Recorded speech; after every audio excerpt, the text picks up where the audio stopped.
और इस आक्रोश के माध्यम से आपने भजनलाल का ब्लड प्रेशर बढ़ा दिया।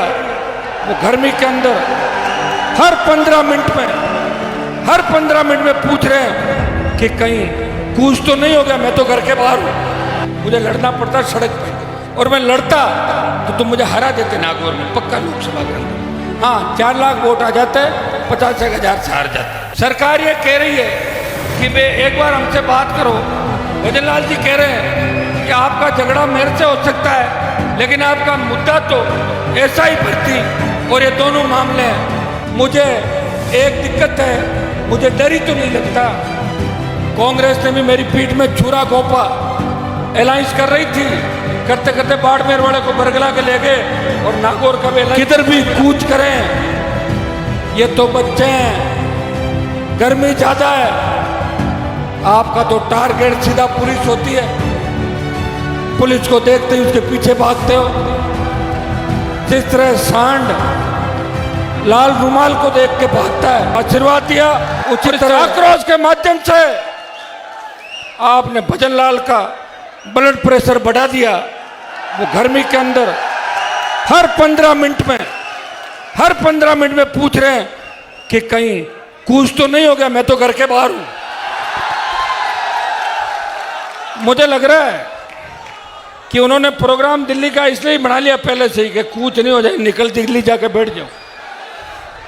मैं आज तक हमने राजस्थान में जितने आंदोलन किए, बड़ी हुंकार रैलियां करी, लेकिन आज का यह आंदोलन 1857 की क्रांति से भी बढ़कर है। इस लोकतांत्रिक व्यवस्था के अंदर इस आंदोलन को देश याद रखेगा। जब 45 डिग्री तापमान पर राजस्थान का किसान का बेटा उन लाखों नौजवानों के लिए लड़ रहा था, और ये लाखों नौजवान जो आए मुझे संबल देने के लिए, नई ऊर्जा देने के लिए, उन सब क्रांतिवीरों का नाम उस क्रांति के अंदर लिखा जाएगा।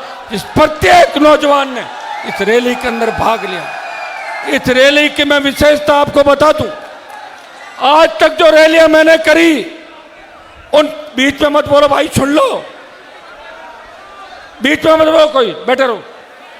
आज तक जो भी राष्ट्रीय लोकतांत्रिक पार्टी की हुंकार से लेके, पार्टी गठन से लेके आज तक जो रैलियां हुई, उन रैलियों में मैं खुद आपके बीच जाता था, आमंत्रण देता था, और उसके बाद आप आते थे।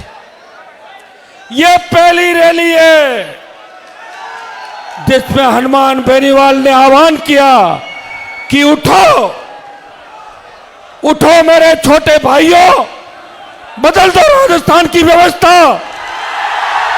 जुल्म करने वाली इस सरकार को मार के फेंक दो। ये तो टेलर है, पूरी पिक्चर आपको दिखानी है, इस बात का भी ध्यान रखना।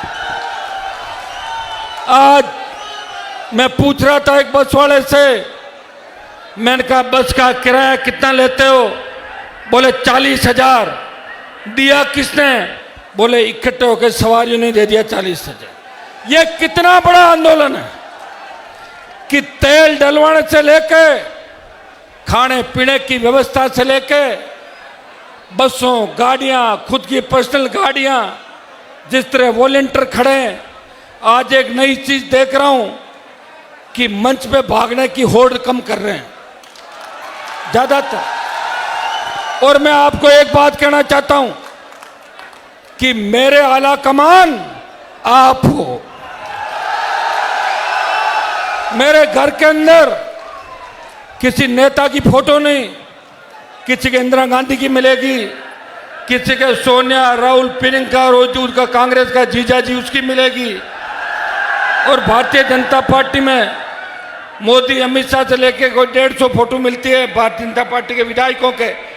लेकिन हनुमान बेनीवाल के घर और ऑफिस के अंदर अगर फोटो मिलती है तो वीर तेजाजी महाराज की, रुकिए, महाराजा सूरजमल की, रुको तो, राम साहब पीर की, देवनारायण भगवान की, भगत सिंह की, गोकुला जाट की, तमाम उन क्रांतिकारियों की जो आज़ादी के आंदोलन के अंदर जो 1857 से 1947 तक चला, या मुगल काल से लेके जो जो कालखंड इस हिस्ट्री के अंदर लिखे हुए तमाम जो लड़े थे, उनकी फोटो हनुमान बेनीवाल के ऑफिस और घर पे निश्चित रूप से मिलेगी। मेरा कोई आला कमान नहीं, मेरे आला कमान मेरे छोटे भाई और ये किसान है राजस्थान के, जो हमेशा मुझे सर आंखों पर बिठा कर रखते। आज वैसे मंच तो ठीक है,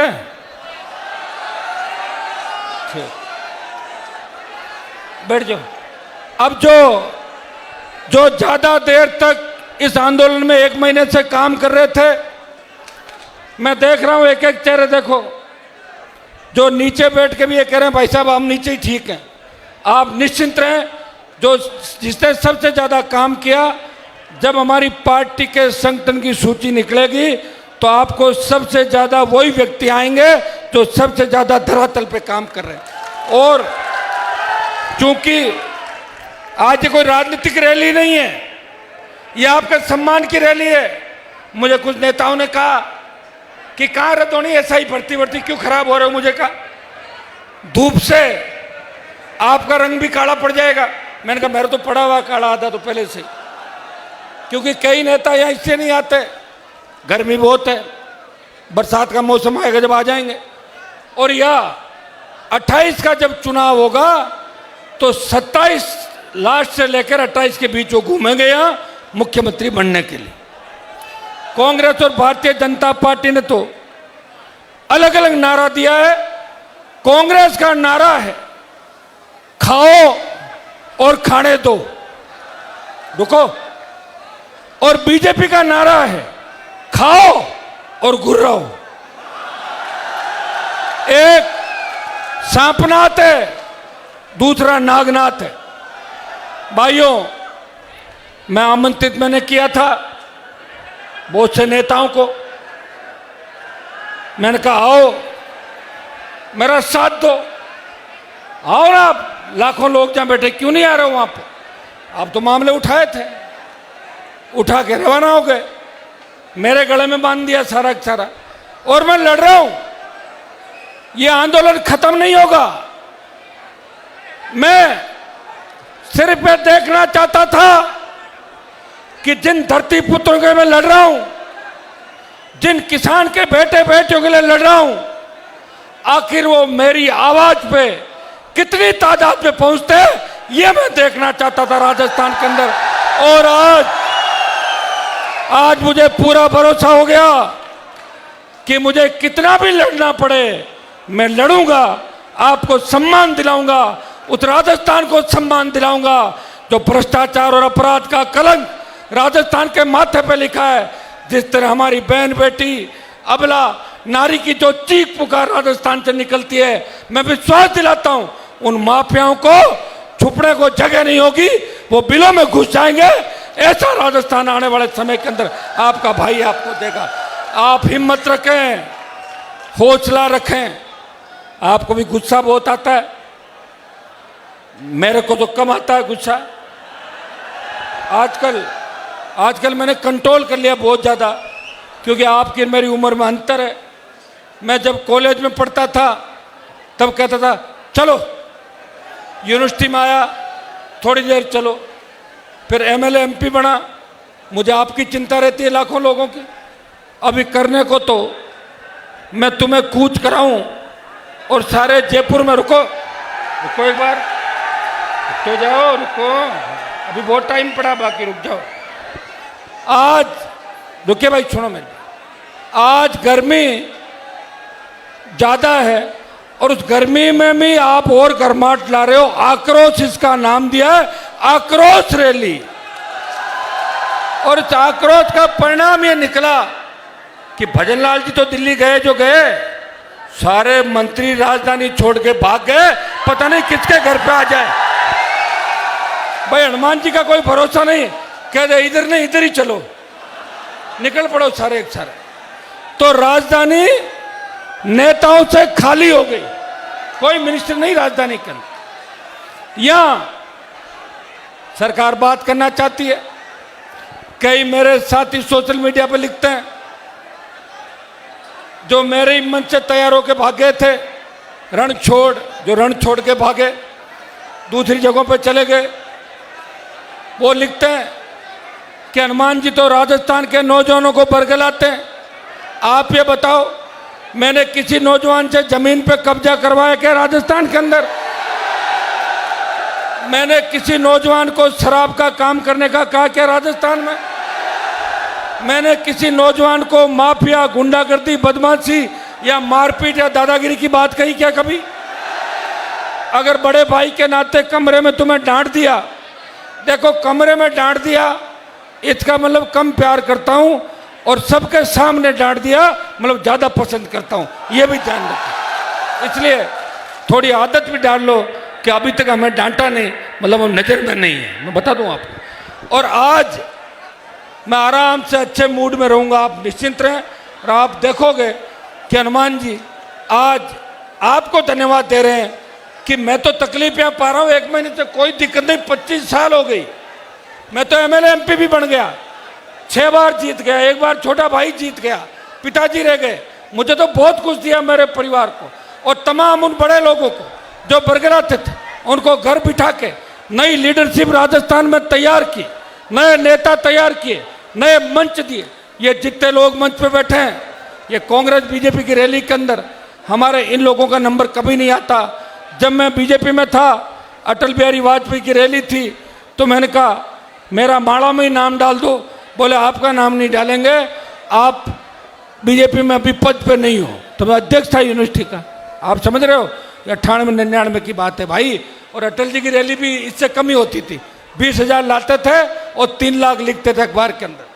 मैं 5 लाख, 3 लाख, 2 लाख, 1 लाख की रैली के अंदर अगर कोई व्यक्ति कहे कि मुझे तो भाषण देना है और मेरे मन में आ गई और मुझे स्वागत करना है, उन सब बच्चों को मौका देता हूं हमेशा, रोज। और कोई रह जाता है तो मेरे बात भी देता हूं, प्रयास करता हूं कि प्रत्येक नौजवान आगे बढ़े, मजबूती मिले, हर समाज आगे बढ़े, सर्व समाज आगे बढ़े। कई लोगों को मुझे देख के उनके पेट में दर्द होता है, वो ये सोचते हैं कि हमारे समाजों में ऐसा नेता नहीं है, तो तैयार कर लो। मना किया क्या मैंने? मैं तो जिससे आता हूं वो तो आऊंगा ही। अब जहां मेरा जन्म हुआ मैं उसी समाज का रहूंगा, लेकिन उस समाज के साथ साथ जाट, गुजर, यादव, मीणा, मेघवाल, मुस्लिम, माली, तमाम सर्व समाज को साथ लेके हनुमान बेनीवाल हमेशा लोकसभा के अंदर ये बोला कि हाईकोर्ट के जज होने चाहिए जाट, गुजर, मीणा, यादव, माली, मेघवाल, मुस्लिम। ये बात बोल सकते हैं दूसरे लोग? नहीं बोल सकते।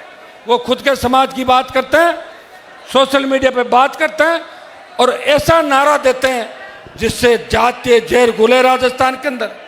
राजस्थान में जब भी जातिवाद चरम सीमा पे था, जब जाट राजपूत आमने सामने हुए, हनुमान बेनीवाल बीच में गया और लड़ने से रोक दिया। जब गुजर मीणा आमने सामने हुए वसुंधरा के समय, हनुमान बेनीवाल गुजर समाज को आरक्षण दिलाने के लिए लड़ रहा था और मीणा गुजरों के बीच भी खड़ा था कि दोनों समाजों के अंदर भाईचारा बना रहे। जब मेघवाल ब्राह्मण लड़ता है, बीच में खड़ा मिलता हूं। हम सब अपना काम करें, मजबूत हों, और आर्थिक आधार पे जब ब्राह्मण, बनिया, राजपूत और कायस्थ को आरक्षण की बात चली, इनके दिल तो बड़े नहीं है जो मुझे गालियां दे रहे हैं, लेकिन मेरा दिल कितना बड़ा आप देखो। 2016 की हुंकार रैली में लिखा कि आर्थिक आधार पे इन जातियों को भी आरक्षण देना चाहिए जिनके अंदर गरीब बच्चे। ये हनुमान बेनीवाल उनकी पीड़ा जानता है। लेकिन भाइयों, पिछले 10-15 दिन से जो हालात इस देश प्रदेश के अंदर बने, आपको आह्वान करूंगा, आप हमेशा वही कदम उठाओगे जो मैं कहूंगा।